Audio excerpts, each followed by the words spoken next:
안녕하세요, 레츠행입니다. 이번 주 관심을 가져야 하는 경제 일정 공유와 함께 대응 방안을 공유드리도록 하겠습니다. 최근 비트코인은 6만 달러 부근에서 버티고 있지만 거래량은 줄고 있고 시장에는 뚜렷한 방향성이 없습니다. 말 그대로 내비게이션이 꺼진 장세입니다. 연준이 언제 금리를 내릴 것인가? 결국 모든 데이터는 고용, 물가 두 가지로 귀결됩니다.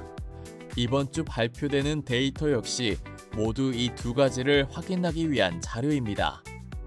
7월 1일 수요일 밤 23시 미국 6월 ISM 제조업 구매관리자 지수 발표가 예정되어 있습니다. PMI는 쉽게 말하면 기업들이 지금 경기가 좋은지 나쁜지를 보여주는 지표이며 예상치는 53.7 수준입니다. 예상보다 높게 나온다면 경기가 여전히 강하다는 뜻입니다. 좋아 보일 수도 있지만 현재 시장은 그렇게 받아들이지 않습니다. 경기가 강하면 연준은 금리를 빨리 내릴 이유가 없어집니다. 결국 달러 강세, 국채 금리 상승, 비트코인 조정이 이어질 가능성이 있습니다. 반대로 너무 낮게 나오면 이번에는 경기 침체 우려가 커집니다. 스태그플레이션 우려가 살아날 수도 있어 이 역시 위험 자산에는 좋은 뉴스가 아닙니다. 가장 좋은 시나리오는 완만한 둔화입니다. 적당히 둔화되고 물가는 안정되는 그림. 시장에서는 이것을 가장 좋아합니다. 7월 이목요일 밤 21시 30분 미국 6월 비농업 고용지수와 실업률 발표가 예정되어 있습니다. 미국 비농업 고용지수는 이번 주의 메인 이벤트이며 예상치는 약 11만 4천 명 증가입니다. 예상보다 많이 나오면 고용이 너무 강하다는 뜻입니다. 그러면 연준은 금리를 더 오래 유지해야겠다라는 논리를 강화합니다. 결국 비트코인, 나스닥, 알트코인 모두 단기 조정을 받을 가능성이 커집니다. 예상보다 적게 나오면 이번에는 금리 인하 기대감이 조금은 살아날 것이고 시장에서는 유동성 확대를 기대하게 됩니다. 다만 너무 적게 나오면 경기 침체 우려가 커질 수 있기 때문에 시장도 마냥 좋아하지는 않습니다. 실업률 또한 같은 시각 발표됩니다.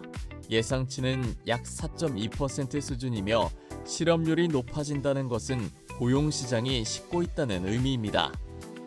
적당한 상승은 금리 인하 기대를 높여 위험 자산에 긍정적입니다. 하지만 급격하게 높아진다면 경기 침체 우려가 먼저 반영될 가능성이 있습니다. 평균 시간당 임금 예상치는 0.3%입니다. 이 지표는 물가와 매우 밀접한 관계가 있고 임금이 빠르게 오르면 기업들은 가격을 올릴 가능성이 커집니다. 즉, 인플레이션이 쉽게 잡히지 않는다는 뜻입니다. 이 경우 연준은 금리를 오래 유지하려 할 가능성이 크기 때문에 비트코인에는 부담입니다. 신규 실업수당 청구 건수 예상치는 22만 건 정도입니다. 이 수치가 증가하면 고용시장이 조금씩 둔화된다는 신호입니다. 시장에서는 금리 인하 기대를 키울 수 있습니다. 다만 갑자기 크게 증가하면 침체 우려가 먼저 나올 수도 있습니다.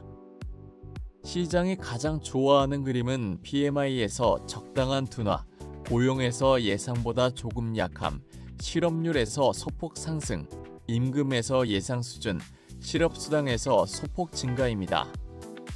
이 조합이라면 연준이 금리를 내릴 가능성이 커지고 비트코인도 반등을 시도할 가능성이 있습니다. 현재 비트코인은 6만 달러 부근을 간신히 지키고 있습니다. 하지만 거래량은 부족하고 기관 매수도 예전만큼 강하지 않습니다. 지금은 유동성이 부족한 시장입니다. 좋은 뉴스 하나에도 크게 오를 수 있고 나쁜 뉴스 하나에도 크게 흔들릴 수 있는 상황입니다. 저는 이번 주 발표되는 지표들이 시장에 강한 상승 신호를 줄 가능성은 아직 높지 않다고 보고 있습니다. 다만 중장기 관점에서는 여전히 긍정적으로 보고 있습니다. 비트코인의 4년 반감기 사이클, 미국 중간선거 사이클, 유동성 확대 가능성을 고려하면 지금은 공포 속에서 천천히 준비해야 하는 구간이라고 생각합니다. 이번 주에는 무리하게 추격 매수하기보다는 경제지표 발표 이후 방향을 확인하는 것이 중요합니다. 이미 현금을 보유하고 계신 분들은 조정이 나올 때마다 분할 매수를 고려하는 전략이 유효하다고 생각합니다. 반대로 아직 시장이 두렵다면 명확한 추세 전환이 확인될 때까지 기다리는 것도 충분히 좋은 전략이며 투자는 결국 오래 살아남는 사람이 이기는 게임입니다. 단기적으로는 변동성이 커질 가능성이 있지만 중장기 투자자라면 이러한 구간일수록 냉정하게 대응하는 것이 중요합니다. 여러분들도 이번 주 경제 지표를 꼭 확인하시고 시장의 흐름을 함께 지켜보시기 바랍니다. 그럼 오늘 영상은 여기에서 마무리하도록 하겠습니다. 어느덧 2026년도 또한 반이 지나가네요. 상반기 모두 수고 많으셨습니다. 영상이 도움이 되셨다면 좋아요, 구독, 알림 설정 부탁드립니다.